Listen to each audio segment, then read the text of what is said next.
ಬದುಕುಲಿ ಹೋಗಿ ಅಂದ್ರೆ ಕಷ್ಟದ ಜೀವನ ಆಯ್ತು, ತಿನ್ನಕ್ಕೂ ಉಣ್ಣಾಗಿರೋದು. ಒಂದು ವಿಧದಲ್ಲಿ ಹೇಳೋದು ರಾವಲಲ್ಲೇ ನೀನು ನಡ್ಕೊಂಡು ಹೋಗ್ತಿದ್ದು ಶಂಕರಳ್ಳಿ ಮೇಲೆ, ಕಷ್ಟ ಇತ್ತು, ಚಪ್ಪಲಿ ಇಲ್ಲ. ಇವತ್ತೆಲ್ಲರೂ ಸೌಕರ್ಯ ಇದೆ, ಸಾರಿಗೆ ಸೌಲಭ್ಯನೂ ಅಷ್ಟಿಲ್ಲ.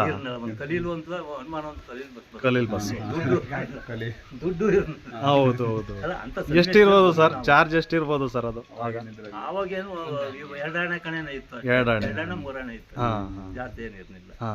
ಈ ತರದಲ್ಲಿ ನನ್ನ ಜೀವನ ಸ್ವಲ್ಪ ಕಷ್ಟಕರ ಸನ್ನಿವೇಶ ಬಂದು ಬೇಕಿಗಳು ಮಾಡ್ಕೊಂಡೆ. ಇಲ್ಲಿ ಏನಾದ್ರು ಇದ್ರಾಗೆಲ್ಲ ಹೆಚ್ಚಾಗಿವೆ, ಇಲ್ಲ ಅಂತಂದ್ರೆ ನಮ್ದು ಯಾವತ್ತೂ ಟೇಡ್ ಆಗ್ಬಿಡೋದು.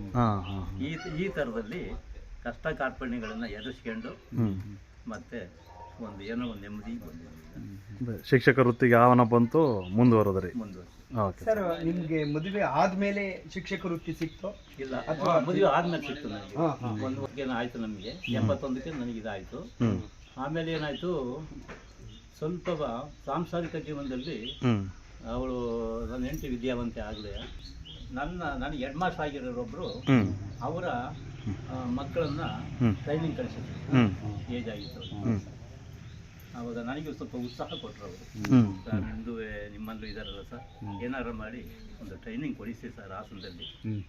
ಅವರು ಹಾಸನದಲ್ಲಿ ಸೇರ್ಕೊಂಡಿದ್ರು. ಆವಾಗ ಅವರ ಒಂದು ಹಿತದಿಂದ ಅಂದ್ರೆ ಒಳ್ಳೆ ಬೋಧನೆ ಮಾಡಿದ್ರು. ಮತ್ತೆ ಅದೇ ಅವರ ಜೊತೆಗೆ ಸೇರಿಸಿದೆ ಅಲ್ಲಿ. ಆಮೇಲೆ ಅದೊಂದು ಒಳ್ಳೆ ನಿರ್ಧಾರ ಸರ್. ಆ ಕಾಲಕ್ಕೆ ಸಪೋರ್ಟ್ ಕೊಟ್ಟು ಮನೇಲಿ ಕೆಲಸ ಬೇಜಾನಿತ್ತು, ಆದ್ರೂ ನೀವೊಂದು ಇದ್ರಲ್ಲಿ ವೃತ್ತಿಲಿ ಮುಂದುವರೆಯಲಿ. ಕೆಲಸ ಇತ್ತು, ಅನ್ನ ಇತ್ತು ಅಂತ ಯಾವಾಗಲೂ ಕೂಡ ಮನೇಲಿ ಇರಬಾರ್ದು ಅಂತ ಅನಿಸ್ತು. ನೀವೊಂದು ದೊಡ್ಡ ನಿರ್ಧಾರ ಸರ್ ಅದು. ಅನಿಸ್ತು ನನಗೆ. ಒಳ್ಳೇದು. ಹಂಗಾಗಿ ಏನಾಯ್ತು, ಅಲ್ಲೂ ಸೀಟ್ ಸಿಕ್ಕೇ ಬಿಡ್ತು ಟಿಸಿಎಚ್ ಕಾಲೇಜಲ್ಲಿ. 2 ಇಯರ್ಸ್ ಆಯ್ತು, ಒಳ್ಳೆ ಮೆರಿಟ್ ನಲ್ಲಿ ಪಾಸ್ ಆದ್ಲು. 10 ವರ್ಷ ಬಿಟ್ರುವೆ ತಕ್ಷಣದಲ್ಲಿ ಅಪಾಯಿಂಟ್ಮೆಂಟ್ ಆಗಿದೆ.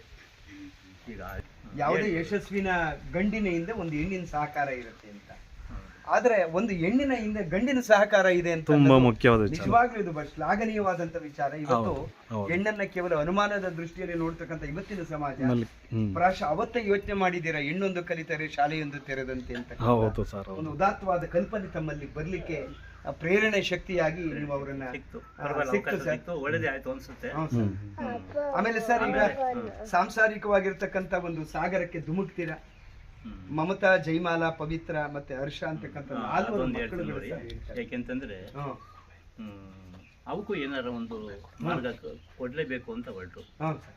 ಅವಾಗ ಏನಾಯ್ತು, ನನಗೆ ಕಷ್ಟ ಕಾರ್ಪಣ್ಯಗಳು ಇದ್ರೂ ಕೂಡ ಬೇಕಾಷ್ಟಿತ್ತು.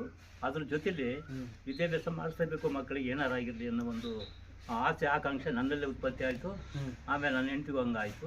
ಅಲ್ಲಿ ಬಾಡಿಗೆ ಮನೆ ಮಾಡಿಬಿಟ್ಟು ಮಕ್ಕಳನ್ನೆಲ್ಲ ಅಲ್ಲಿಗೆ ದಬ್ಬಿದೆ. ಚಿಕ್ಕಮಗಳೂರು ತಗೊಂಡೆ ಅಲ್ಲೇ ಅವಳು ನಿಂತ್ಕೊಂಡು ಕ್ಲಾಸ್ ಮಾಡ್ಕೊಂಡು ಮಕ್ಕಳಿಗೆಲ್ಲ ಎಲ್ಲ MA BEd ಮಾಡ್ತಿದ್ರು. ಒಳ್ಳೆಯದು. MA BEd ಇಬ್ಬರು, ಒಬ್ಬರು BA. ಮಧ್ಯದಳು ಮದುವೆ ಆದ ಪರವಾಗಿಲ್ಲ, ಅವರು ಚೆನ್ನಾಗಿದ್ದಾರೆ, ಒಳ್ಳೆ ವಿದ್ಯಾಭ್ಯಾಸ ಮಾಡಿದ್ರು. ಆಮೇಲೆ ಮೆರಿಟ್ ಹೈಸ್ಕೂಲ್ ಟೀಚರ್ ಒಬ್ಳು, ಹೌದು ಸರ್, ಅವಳು ಜೂನಿಯರ್ ಕಾಲೇಜ್ ಆಗಿದ್ಲು. ಅಂಬಳಿಗೆ ಹೋದ್ಲು ಈಗ ಮೊನ್ನೆ 2-3 ವರ್ಷದಲ್ಲಿ ಅಂಬಳಿ ಹೈಸ್ಕೂಲಲ್ಲಿ. ಅವರೇ ಅವರಿಗೆ ಕೊಟ್ರಿ ಸರ್ ಹಿರಿಯ ಮಗಳು? ಅವಳನ್ನ ಕಳಸಾಪುರಕ್ಕೆ ಕೊಟ್ಟು ಅಂಬಳಿ ಮಾಡ್ತೀವಿ. ಈಗ ಜೈಮಾಲಾ ಅವರು? ಜೈಮಾಲಾ ಬೆಂಗಳೂರಾಗಿದ್ದಾರೆ. ಅವರು ಮದುವೆ ಮಾಡಿಕೊಟ್ಟಿದ್ದು ಸರ್ ಯಾವ ಊರಿಗೆ? ಸಾರ್ನಹಳ್ಳಿ. ಅಲ್ಲಿ ಮಾಡಿಕೊಟ್ಟು BE ಮಾಡ್ಕೊಂಡಿದ್ರು. ಇದು ಸಿವಿಲ್ ಇಂಜಿನಿಯರ್ ಅವತ್ತೇ. ಅದಾದ್ಮೇಲೆ ಇನ್ನೊಬ್ಳು ಪವಿತ್ರನ್ನು ದೇವಗಣ್ಣಿ ಕೊಟ್ಟು, ಡಾಕ್ಟ್ರು, ಅವರ ಹಸ್ಬೆಂಡು ಚಂದ್ರೇಗೌಡರು ಇದಾರಲ್ಲ, ಚಂದ್ರೇಗೌಡರ ತಮ್ಮನ ಮಗನಿಗೆ ಚೆನ್ನಾಗಿದ್ದಾರೆ. ಮನೆಗಿನ್ನೆ ಮಾಡ್ಕೊಂಡು ಈ ವರ್ಷ ಮನೆ ಮಾಡಿದ್ರು. ಒಳ್ಳೆಯದು ಸರ್. ಅವಳು ಹಿರಿಯಳಿಗೆ ಒಂದೇ ಒಬ್ಬ ಮಗ ಇದ್ದಾನೆ, ಅವನು ಸಿವಿಲ್ ಇಂಜಿನಿಯರ್, ಅವನಿಗೆ ಬುದ್ಧಿವಂತನೇ. ಆದ್ರೂ ಕೂಡ ಪವಿತ್ರ ಅಂತ ಒಬ್ಬಳು, ಅವಳದು MA BEd ಆಯ್ತು, ಕನ್ನಡ MA. ನಿಮ್ಮ ಸೆಂಟ್ರಲ್ ಜೈಲ್ ಇದೆಯಲ್ಲ ಬೆಂಗಳೂರಿನಲ್ಲಿ, ಅದರ ತಜ್ಞಲ್ಲೇ ಇದ್ದಾಳೆ. ಅದರ ತಜ್ಞರು 26 ವರ್ಷ ಮಾಡಿದ್ದಾಳೆ, 15 ವರ್ಷ ಅಲ್ಲೇ ಇದ್ದಾಳೆ, ಒಂದೇ ಸ್ಕೂಲ್ ಇದ್ದಾಳೆ. ಹಾಗಾಗಿ ಜೀವನ ಬೆಳಗ್ಗೆ ಬಂದ ಜೀವನ ಹೋರಾಟ. ಶಿವಮೊಗ್ಗದಲ್ಲಿ ಸೋನಾಲೆ ಬಿಲ್ವಡಿ ಅಂತಕ್ಕಂಥದ್ರಲ್ಲಿ ನಾನು ಕೆಲಸ ಮಾಡಿದೆ. ಅನಾರೋಗ್ಯ ನಿಮಿತ್ತವಾಯಿತು. ಅಲ್ಲಿ ಶೀತ ವಾತಾವರಣವಿರೋದ್ರಿಂದ ನನ್ನ ವೃತ್ತಿಯನ್ನ ಅಲ್ಲಿ ತ್ಯಜಿಸಬೇಕಾಗಿ ಬಂತು ಅಂತಕ್ಕಂಥದ್ದಂದ್ರಿ. ಆ ನಂತರ ಸರ್ ಬಂದು ಎಷ್ಟು ವರ್ಷಗಳ ಕಾಲ ಆದ್ಮೇಲೆ ನೀವು ಮತ್ತೆ ಸೇವೆಗೆ ಆಯ್ತು ಸರ್? ಮೊದಲ ಹೆಜ್ಜೆ, ಮೊದಲ ಒಂದು ಅಪಾಯಿಂಟ್ಮೆಂಟ್. ಆರ್ಡರ್ ಬಂತು ಅಲ್ಲಿದ್ದಾಗಲೇ, ಯಾವುದು ಹೊಳೆನರಸೀಪುರದ್ದು. ಅವಾಗ ನನಗೂ ಹೋಗಂಗಿತ್ತಲ್ಲ, ಬಿಟ್ಟು ಬರಬೇಕು ಅಂತಿತ್ತು. ಆಗ ಆ ತಕ್ಷಣದ ಹೆಡ್ ಮಾಸ್ಟರ್ ಅಲ್ಲೇ ಇದ್ರು, ನಮ್ಮ ಜೊತೆಲೆ ಬರೋರು, ರತ್ನಪ್ಪ ಅಂತ ಇವತ್ತು ಜ್ಞಾಪಕ. ಅಲ್ಲೇ ಅತ್ಲ ಒಂದು ಬೆಳೆ ಕಾಗದ ಮೇಲೆ ಬರ್ದ್ಬಿಟ್ಟು ಅತ್ಲಾಗೆ ಇದು ಕೊಡಿ ಸಾಗರ 1971ರಿಂದ 76ರವರೆಗೆ ಅಲ್ಲಿದ್ದೆ ಅಲ್ಲಿ ವೃತ್ತಿಯನ್ನು ಮಾಡಿದ್ರಿ ಸರ್. ಅದರ ಅನುಭವ ಹಂಚ್ಕೊಳ್ಳಿ ಸರ್. ಅನುಭವ ಅಂತಂದ್ರೆ ಅಲ್ಲಿ ಹೇಗೆ ಅಂತಂದ್ರೆ ಪುತ್ತೂರು ಹೊಸಳ್ಳಿ ಅಂತ ರೈದಾರ್ಸದಿಂದ ಒಂದು 15 ಕಿಲೋಮೀಟರ್ ಆಗುತ್ತೆ. ಆಮೇಲೆ ಹೋದ ತಕ್ಷಣ ಸ್ವಲ್ಪ ಕಷ್ಟವಾಯ್ತು ನನಗೆ. ಅಲ್ಲಿ ಪಟೇಲರು ಇದ್ರು, ಒಬ್ರು ಮುಖಂಡರು ಚೆನ್ನಾಗಿ ಲಿಂಗಾಯತ್ ಪೈಕಿ ಪೂರ್ತಿಯ. ಆಮೇಲೆ ಒಂದು ಹಳೆ ಮನೆಯನ್ನ ಚಿಕ್ಕದೊಂದು ಕೊಟ್ಟರು.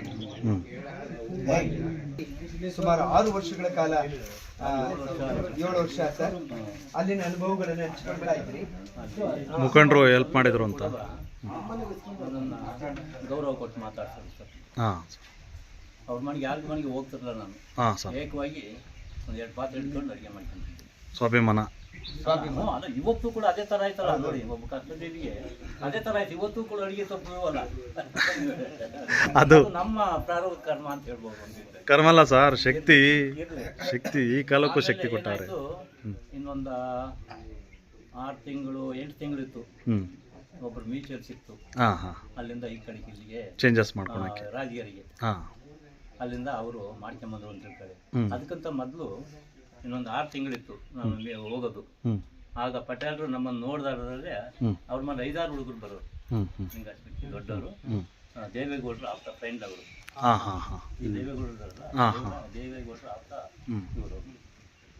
ಆಗ ಅವರು, ನಿಮ್ಮೇಗೌಡ್ರೆ ಬರ್ರಿ, ಅದೇ ರೋಡ್ನಲ್ಲಿ ಬರ್ಬೇಕಾಯ್ತು. ನಾನು ಅವ್ರ ಮನೆ ಮುಂದೆ ಸ್ಕೂಲ್ ಮುಂದೆ 10 ದೂರ ಆಯ್ತು ಸ್ಕೂಲ್.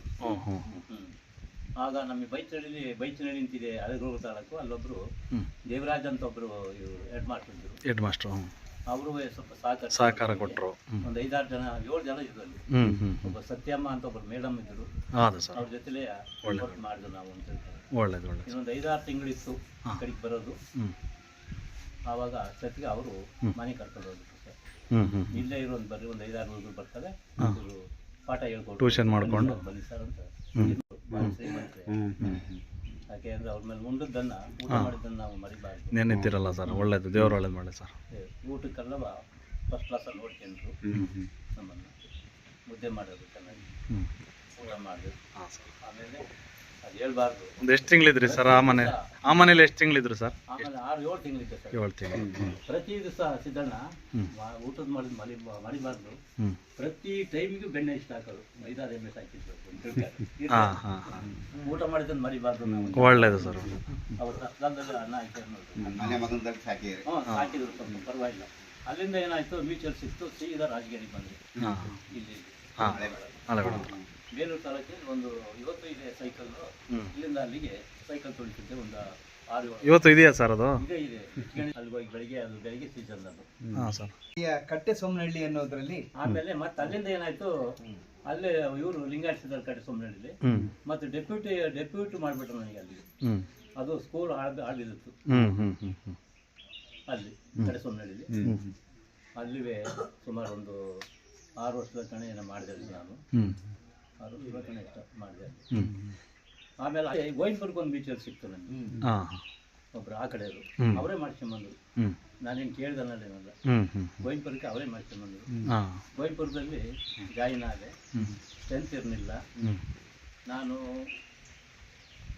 ಅಭಿವೃದ್ಧಿ ಮಾಡೋಕ್ಕಾಗಲಿಲ್ಲ ಅದನ್ನ. ಮನೆ ನಿಧಾನಕ್ಕೆ ಹಂತವಾಗಿ ಬರ್ತಿದ್ದೆ, ಆ ಮಕ್ಕಳಿರಲಿಲ್ಲ ಜಾಸ್ತಿಯಾಗಿ. 7-8 ಜನ ಮಕ್ಕಳು ಬರೋವು. ನಾನು ಹೋದ್ಮೇಲೆ 19, 20, 25 ಮಕ್ಕಳು ಆದ್ರು. ಪ್ರತಿ ಮನೆಗೂ ಅವ್ರ ಮನೆಗೆ ಹೋಗ್ತಿದ್ದೆ ನಾನು. ಕಳ್ಸ್ರಪ್ಪ ನಿಮ್ಮ ಹುಡುಗರು ಕಳ್ಸು ಮನವಿ ಮಾಡೋದು ಪೋಷಕರಿಗೆ. ಪ್ರತಿ ಮನೆಗೂ ಹೋಗ್ತಿದ್ದೆ, ಯಾಕೆಂದ್ರೆ ಸಣ್ಣ ಊರಿನಲ್ಲಿ ಅವ್ರ ಮನೆಗೆಲ್ಲ ಹೋಗ್ತಿದ್ದೆ. ಬಂದ್ರು, ಪರವಾಗಿಲ್ಲ. ಇವತ್ತು ಕೂಡ ಗೋವಿಂದಪುರ ಜನ ಪರವಾಗಿಲ್ಲ ತಿಮ್ಮೇಗೌಡ್ರೆ ಅಂತ ಗೊತ್ತಿಲ್ಲ, ಬಟ್ ಇವತ್ತು ಕೂಡ ಹಂಗಂತ ಹೇಳ್ತಾರೆ. ಶಾಲೆ ಉಳಿತು ನಿಮ್ಮಿಂದ ಅಂತ. ಶಾಲೆ ಉಳಿತು ಅಂತ ಹೇಳಿ. ಈಗ ಇದಾರೆ ಈಗ ಹಿಂಗಾರು ಇವ್ರದಲ್ಲ, ಗಣೇಶ್ ಮಾಸ್ಟ್ರು, ಇನ್ನೊಬ್ರು ಯಾರಲ್ಲಿ ಇವರು ಮುಸ್ಲಿಮ್ಸ್ ಅವರು ಎಲ್ಲ ಬರ್ತಾರೆ.